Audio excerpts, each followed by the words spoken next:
சின்ன சேனல் கொஞ்சம் சப்போர்ட் பண்ணுங்க. பாராட்டை நண்பர்களே, இன்னைக்கு எம்ஐ வெர்சஸ் ஜிடி தான் ரிவ்யூ பண்ண போறோம். அது கூட நம்ம பிளே பாய் எம்ஐ ஃபேன் வந்திருக்காரு. திலக் வர்மாவோட வர்மக்கலை இன்னைக்கு பார்த்தோம். வர்மனின் வர்மக்கலை சூப்பர் நாக்கு. மேட்ச் பாத்தியா? இன்னும் எம்ஐ ஃபேனா நீ எப்படி எப்படி ஃபீல் பண்ற இப்ப நீ? மேட்ச் ஆக்சுவலா இந்த மாதிரி மும்பை தான்டா எல்லாருக்குமே தெரியும். ஒரு 180 இந்த மாதிரி ஒரு 200 மோஸ்டா நிறைய டீம் வந்து அவ்வளவு சீக்கிரம் அந்த என்ன சொல்றது 200 அடிக்க மாட்டாங்க அவ்வளவா. இந்த 180 190 போயிட்டு அந்த 190 190 ஆப்போனன்ட் டீம் எப்படியாச்சும் 150 160 சுருட்டுறது தான் எம்ஐயோட ஒரு நார்மல் இதுவே.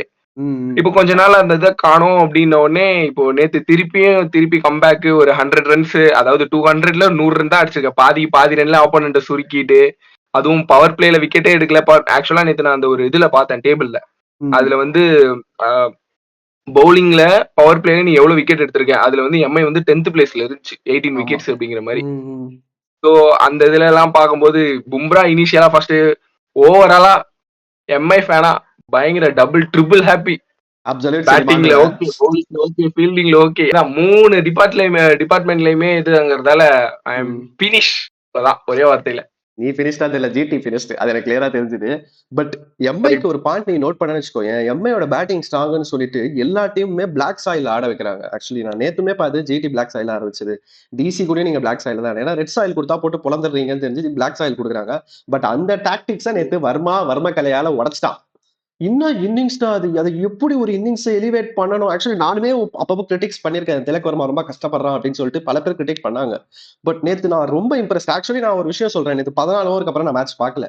Because I was so disappointed. Especially அமந்தீர் அவுட் ஆன அப்புறம் எனக்கு அந்த மேட்ச்ல உயிர் இருக்குன்னே தோணல. பட் அது நான் ஏன் வச்சேன்றதுக்கு இப்ப நான் சந்தோஷப்படுறேன். ஏன்னா வச்சுட்டு நான் திடீர்னு சும்மா 20வது எடுத்து பாக்குறேன், 90 ரன்ல இருக்கான், டீம் 190 கிட்ட இருக்கு.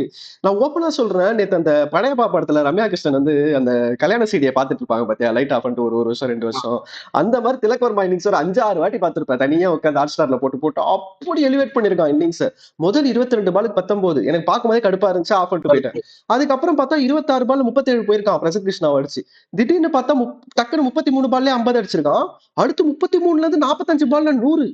என்னடா first gear second gear third gear போட்டுக்கிட்டே இருக்கேடா, கியர் போட்டு அடி என்ன அடிக்கிறியடான்ற மாதிரி இருந்துச்சு. செம்ம innings, one of the best IPL innings so ஃபார்னு நான் சொல்லுவேன். நீ எந்த அளவுக்கு ரசிச்ச திலக் வர்மா இன்னிங்ஸ்? நான் அவ்வளவு ரசிச்சேன், போட்டு அத்தனை வாட்டி பார்த்திருப்பேன்.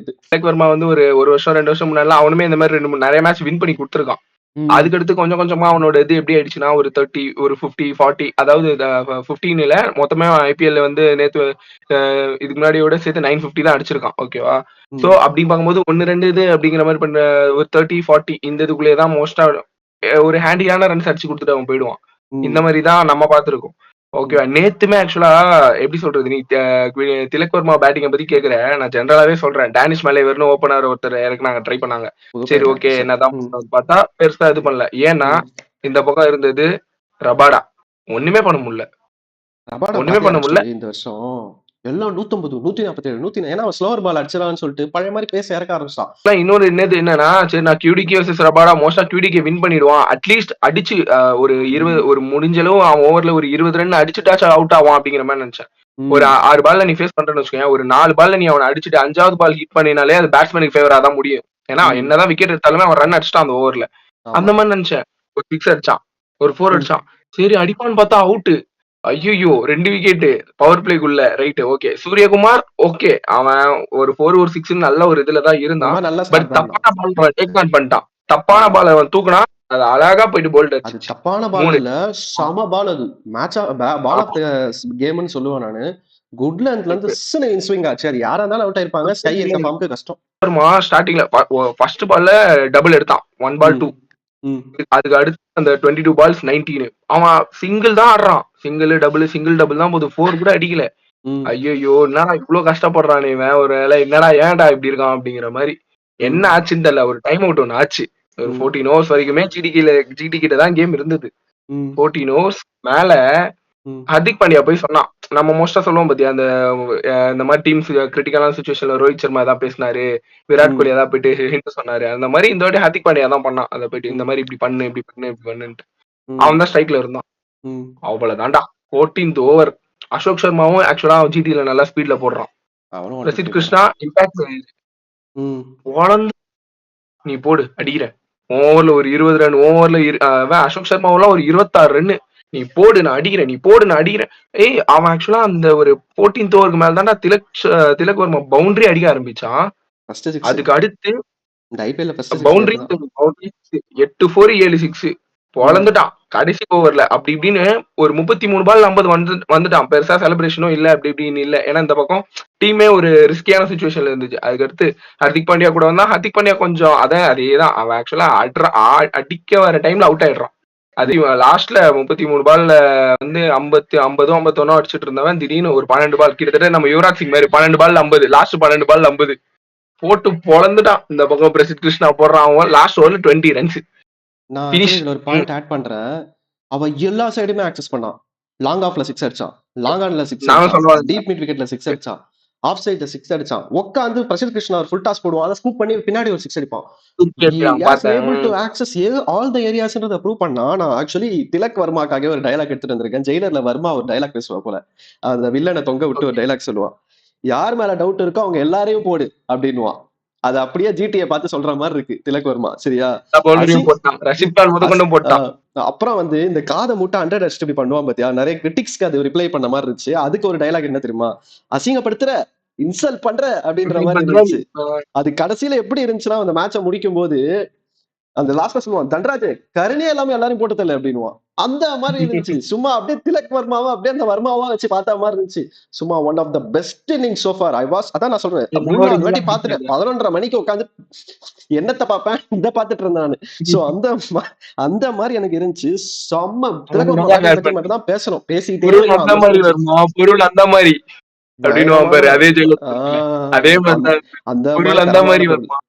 தரமான பொருள். போலிங் சைடு ஒரு நல்ல விஷயம் என்னன்னா, ரொம்ப நாள் கழிச்சு பூம்ரா கிட்ட நீங்க ஃபர்ஸ்ட் ஓவர் கொடுத்தது, ஃபர்ஸ்ட் பாலே விக்கெட் எடுத்தான். அங்கேயே அதான் இந்த மும்பை இந்தியன்ஸ் எல்லா பாக்ஸுமே டிக் பண்ணிட்டீங்க. Tilak Varma back to form, ஸ்கைமே நல்லா டச்ல தெரிஞ்சான். Actually Tilak Varma back to form, SKY நல்லா டச்ல தெரிஞ்சான். அதுக்கப்புறம் பூம்ரா ஃபர்ஸ்ட் ஓவர்லேயே விக்கெட் எடுக்குது, ஹர்திக் பாண்டியாவும் ஃபர்ஸ்ட் ஓவர்லேயே விக்கெட் எடுக்குது, Ashwani Kumar back to squad. So நீங்க என்ன சொல்றது, நிறைய பாக்ஸஸ் ஸ்டிக் பண்ண ஆரம்பிச்சிருக்கீங்க. இது ஒரு great sign for Mumbai Indians தான் சொல்லுவேன். பட்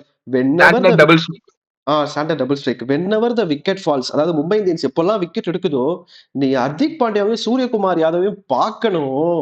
இந்த ஸ்கூல் பசங்க மிட்டாய் கடிச்சுப்பாங்க பாத்தியா, அந்த மாதிரி ஓடி வந்து பும்ராவை கட்டி பிடிச்சிக்கிறதும் ஹர்திக் பாண்டியாவை கட்டி பிடிச்சிக்கிறதும் ஒரு கேப்பே இல்லாம அவ்வளவு சந்தோஷம். ஜெயிக்கணும்டா அந்த வெறி தெரிஞ்சது. இந்த ரொம்ப நாளா பட்னி போட்டவனுக்கு டக்கு நீ சாப்பாடு காமிச்சுன்னா ஒரு மாதிரி வெறித்தனமா எடுத்து சாப்பிடுவான், அந்த மாதிரி ஒரு வெறி இருந்துச்சு. சும்மா அல்டிமேட். பட் மும்பை இந்தியன்ஸ் நேற்று எல்லாம் நான் வந்து நீங்க எத்தனை பேர் என்னோட ரிவ்யூ பாத்தீங்கன்னு தெரியல, இப்போ சொல்ற மக்களே, அதுல நான் சொல்ல எல்லாத்தையுமே நேற்று பண்ணியிருக்காங்க. ஒரு சேஞ்சும் அவங்க மாத்தல. நான் சொன்ன யங்ஸ்டர்ஸ்க்கு சான்ஸ் கொடுக்க சொன்ன, அதுவும் கொடுத்திருந்தாங்க. ஷர்தூலையும் தீபக்கையும் தூக்கி போடுங்கடா அப்படின்னு தூக்கி போட்டானுங்க. அஸ்வினி குமாரை கொண்டு வந்தானுங்க. நான் சொன்ன அதே ஃபாரினர்ஸ் தான் ஆடி இருக்காங்க, வில்ஜாக்ஸ் மட்டும் தான் இன்க்ளூட் ஆகல. So it was great change. நான் சொன்ன சேஞ்ச் பண்ணி அவங்க வந்து சொல்லுவாங்கல்ல அன்றே கணித்தார் அப்படின்னு சொல்லிட்டு, நான் அந்த மாதிரி கணிச்சேன். பட் அது எத்தனை பேருக்கு ரீச் ஆச்சுன்னு தான் தெரியல. But it is a great game. Youngsters வந்துச்சு. அந்த கிருஷ்ணபகத்னு ஒரு பையனை கூட்டு வந்து அவனும் 2 ஓவர்ல 10 ரன் பவர் பிளேல நல்லா தான் போட்டான். பும்ரா கிட்ட கொடுத்ததே பயங்கர இது. ஓகே ட்ரஸ்ட் பண்ணி கொடுத்து, ஏன்னா போன மேட்ச் உனக்கே பாத்திருக்கேன், இந்த மாதிரி இங்க எங்கே போடு அப்படி இப்படின்னு சொல்லிட்டு அது வந்து நம்ம பாத்துருக்கோம், நிறைய சோசியல் மீடியா எல்லாம் பார்த்தோம். அதுக்கு அடுத்து வந்து அதே பவுலர் கிட்ட கொடுத்து பால்லே டெலிவர் பண்ணிட்டான் விக்கெட். அது பயங்கர இது டபுள் ஸ்ட்ரைக். அதுக்கு அடுத்த ஓவர் வந்து ஹர்திக் பாண்டியா ஓகே பட்லர் என்னதான் 4 அடிச்சாலும் அடுத்த ஓவர் எல்பிடபிள்யூ, அது அம்பேர் கால். நல்ல வேலை இந்த இதை எடுத்தாங்க, இல்லைன்னா மிஸ்ஸிங் அப்படின்னா அதுவும் போயிருக்கும். பட் அந்த ஓவர்ல கொஞ்சம் ரன் நிறையவே லீக் ஆச்சு.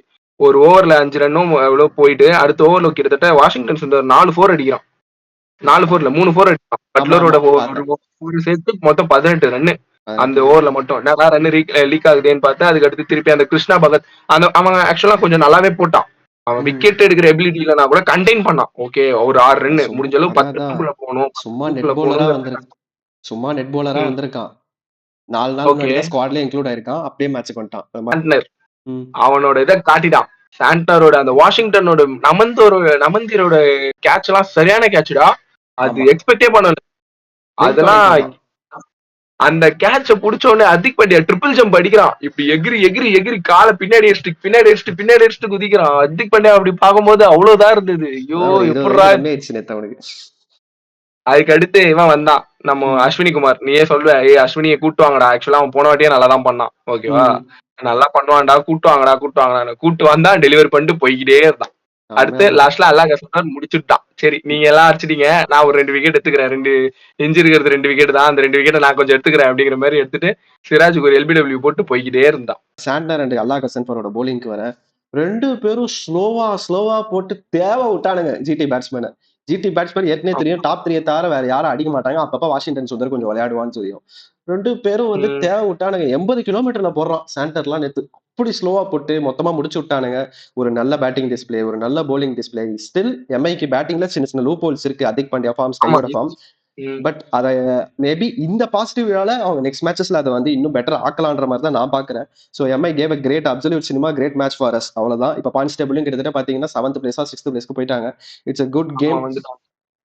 So what's your opinion, any thoughts? Next match CSK கூட இருக்கு. What is your plan? What is Mi plan? ஆக்சுவலா எல் கிளாசிக்கோ என்னென்னமோ சொல்லுவானுங்க. இதுக்கு அடுத்து இந்த பேரு சிஎஸ்கே வர்சஸ் எம்ஐன்னு பாத்தீங்கன்னா அது வந்து பயங்கர India versus Pakistan L Clasico அது இதுன்னு. ஆக்சுவலா இவங்களுமே இப்போ ஒரு எம்ஐமே ஒரு திருப்பி ஒரு வின்னிங் வேஸ்ல வந்ததால திருப்பியுமே அந்த ஒரு பாசிட்டிவானது இருக்கும். அதே மாதிரி இந்த பக்கம் வந்து சிஎஸ்கே அவங்களுக்கும் ஓகே எம்ஐயா அப்படிங்கிற மாதிரி இருக்கும். 2 பேருக்கும் ஆக்சுவலா 2 பேருக்குமே ஈக்குவலா தான் இருக்கும்னு நினைக்கிறேன். நம்ம அந்த கம்பேரிசன் எல்லாம் சொல்லுவோம் பத்தியா 50-50 அப்படின்னு. எனக்கு இது எவ்வளவு சொல்றதுன்னு கூட தெரியல. யாருக்கு 50 யாருக்கு இது சொல்றதுன்னு கூட தெரியல. அந்த அளவுக்கு லாஸ்ட் ஓவர் த்ரில்லர் மாதிரி தான் இருக்கும்னு நினைக்கிறேன். ஏன்னா இப்போதைக்குதான் 2 பேரும் அந்த பழைய ஃபார்ம்ல இருக்கிற மாதிரி இருக்கு. இல்ல எம்ஐ வந்து மொமெண்டமோட வருவாங்க. நல்ல பயங்கரமான வின்னு. இப்படி அப்படிலாம் இல்ல. 99 ரன் சும்மா இல்ல. 100 பிளஸ்ஸே போயிடுச்சு மைனஸ்ல இருந்து.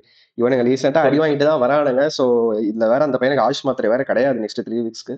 சோ ஒரு மாதிரி ஈவன் ஸ்டீவன்சன் சொல்ல முடியாது. அதை ரிவ்யூல பேசுவோம். லைட்டா ஜிடியை டச் அப் பண்ணுவோம். ஜிடி ஆக்சுவலி எல்லாமே நல்லா தான் பண்ணாங்க. ஜிடி எதுவுமே கொஞ்சம் 16வது ஓவர் வரைக்கும் கேம்ல தான் இருந்தாங்க. அதிக் பாண்டே என்ன சொன்னான்னு தெரியல. பேய் பூந்த மாதிரி ஆடினா திலக்கு வருமா. பட் எனக்கு என்னன்னா இன்னும் ஸ்டில் ஒரு சில சேஞ்சஸ் பண்ணலாம். கிளென் பிலிப்ஸ் எதுக்கு வச்சிருக்காங்கன்னு தெரியல. அவன் பெர்ஃபார்ம் பண்ணியே பல வருஷம் ஆகுது. அவன் நியூசிலாந்துக்கு விளையாடுற அளவுக்கு கூட ஐபிஎல் பெர்ஃபார்ம் பண்ணது இல்ல. So they want to bring in Jason Holder. உங்களுக்கு ஒரு ஃபாஸ்ட் பவுலர் கிடைச்சிருவான். சோ அசோக் சர்மா வந்து நான் பார்த்துட்டேன். 150ல போடுறாரு கண்டே அவங்ககிட்ட லைன் அண்ட் லென்த் பர்ஃபெக்டா இல்ல. சோ அவனை உட்கார வச்சுட்டு சாய் கிஷோர் எடுத்துட்டு வரலாம். அந்த பையன் ஜிடிக்கு நல்லா தான் பண்ணிருக்கான். அவனை ஏன் 11ல இல்ல 15ல கூட இல்ல, இம்பாக்ட்ல கூட இல்ல. எனக்கு அது ஒரு மாதிரி இருக்கு. ஆக்சுவலி மானவ் சுதரும் நல்ல பவுலர் தான். அட்லீஸ்ட் அந்த பையனுக்கு தான் சான்ஸ் கொடுக்கலாம். ஒரே ஒரு ரஷித் கானை மட்டும் நம்பி போகாம இன்னொரு ஸ்பின்னர் பேக்கப் டு வாஷிங்டன் சுந்தரை நீங்க பெருசா யூஸ் பண்ண போறது இல்லைன்னா நீங்க இன்னொரு ஸ்பின்னர் எடுத்துட்டு போகலாம். பட் அதை பத்தி ஜிடி திங்க் பண்ணோம். பட் ஜிடி ரொம்ப மோசமான சுச்சுவேஷன்ல இல்ல. They are in good decent position தான். அஸ்வின் குமாரோட போஸ்ட் மேட்ச் பிரசன்டேஷன் பாத்தியான்னு தெரியல. அவனோட மெச்சூரிட்டி நல்லாவே தெரிஞ்சது. அவன் சிம்பிளா சொன்னான், எப்படி நீங்க நல்லா போட்டீங்கன்னு கேட்டதுக்கு நான் ஆன்ஃபீல்டு வந்தவொடனே நோட்டீஸ் பண்ணேன். குட் ஆட் லென்த் போடணும், back of the hand slower ball நல்லா இங்க ஒர்க் அவுட் ஆகுதுன்றத பாத்துட்டேன். நான் அதை போய் எக்ஸிக்யூட் பண்ணேன், பிளான்ஸுக்கு ஒர்க் அவுட் பண்ணேன் அப்படின்னா.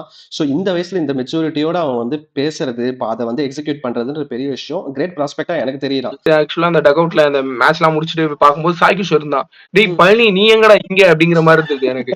நீ என்னடா வெளில உட்காந்துட்டு இருக்கிற அப்படிங்கிற மாதிரி இருந்தது எனக்கு. ஆக்சுவலா அதே சொன்னது கரெக்ட். நான் வந்து கிளென் பிலிப்ஸ் நான் வந்து நேத்து ஓகே ஒரு 3 விக்கெட் எல்லாம் பவர் பிளேக்குள்ளேயே விழுந்தம்போது சுபன் கில்ல அஸ்வினி குமார் தூக்கிட்டான். ஃபர்ஸ்ட் ஓவர் வந்து இது பண்ணா அதாவது ஃபர்ஸ்ட் ஓவர்லயே தூக்கிட்டான்.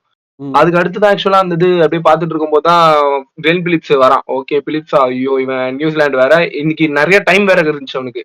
பால்ஸ்ல இருந்து டைமிங்ல இருந்து எல்லாமே இருந்துச்சு. அவனோட ஸ்டாண்டுக்கு எல்லாம் மினிமம் எப்படி சொல்றது அந்த கேமரான் கிரீன் மாதிரி தான் ஒரு 12 ஓவர் அவன் நின்னு பால பாத்துட்டானே போதும். அதுக்கடுத்து அவன் அடிக்க ஆரம்பிச்சான். அந்த மாதிரிங்கும் போது சரி ஓகே என்னடா ஆக போகுது அப்படின்னு பார்த்தா லக்கிலி அவன் அவுட் ஆயிட்டான் சீக்கிரம் சாண்டர் கிட்ட அப்படி இப்படின்னு சொல்லிட்டு அவுட் ஆயிட்டான். சரியா?